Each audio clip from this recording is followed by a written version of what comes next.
Hello, how are you?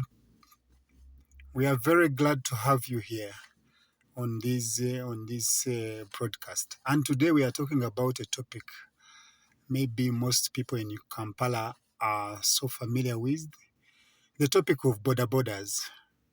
Bodabodas have become a very big problem, though they provide a solution of transport in form of paratransit in the city. They are a real menace, not only to themselves, but to the public.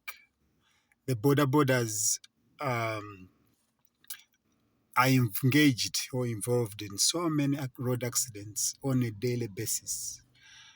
Molago Hospital is full with people with broken limbs as a result of bodaboda accidents. So what can we do? What can we do for bodabodas in the city to streamline them, but also to make sure that the public transport is safe and efficient? There are about 200,000 bodabodas in the city. That's a very big number, and they are increasing on a daily basis. We have bodabodas being registered, and some of them are in not so good mechanical condition. So we need to find a solution.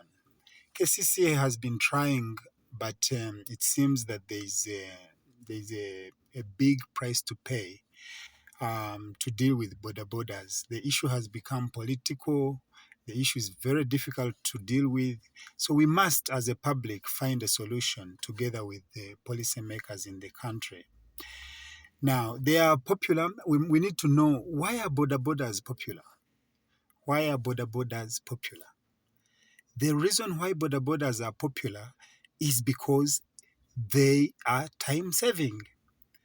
People are looking for alternatives because it takes a long time to board a bus or to board a taxi which is stuck in jam. Now, bodabodas can move and move fast in a very crowded city like Kampala. And that's why they are becoming more. Where there is demand, there is always Where there is demand, there is always supply. That's the basic law of economics. And the situation can only get worse in the coming years. It can't get better if we don't bring in solutions that are workable. So so what can be done? We have to make sure that we bring in solutions that are going to help us to speed up, to increase on the speed of travel or mobility within the city of Kampala. That is the first thing we have to do. And we are glad that KCCA finally allowed in bus services in the city, that is Tondeka and Kalita bus services, which are operating especially now in the periphery.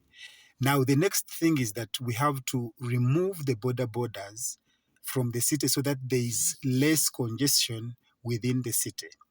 If we keep bodabodas in the city, the introduction of buses will not have any impact or any effect, because buses are going to take even longer time in terms of transit, and that will have negative consequences. People will not board them. Nobody wants to board a bus that is going to take 1 hour on a journey that would have lasted 10 or 15 minutes. It doesn't make sense. So we must make sure that we streamline the bus operations so that the buses from Wandegea up to the city, it takes 5 minutes, and a person can hop or jump on the bus and they are in their place of work or where they are going, and therefore you'll find that the bodabodas are becoming irrelevant. We need to make sure that the buses are efficient. And buses, there should be some buses that can move shorter distances within the city.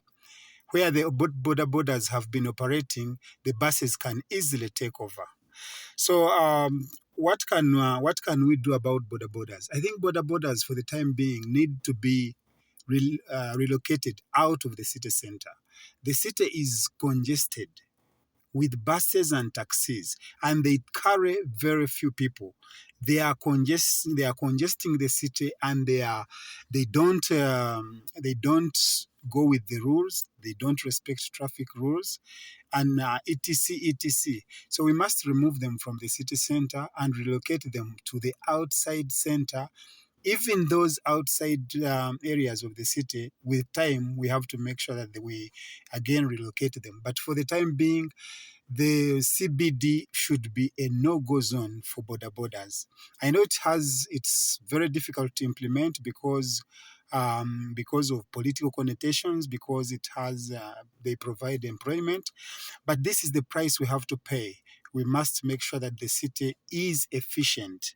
The city must be efficient in terms of providing employment, but also very productive.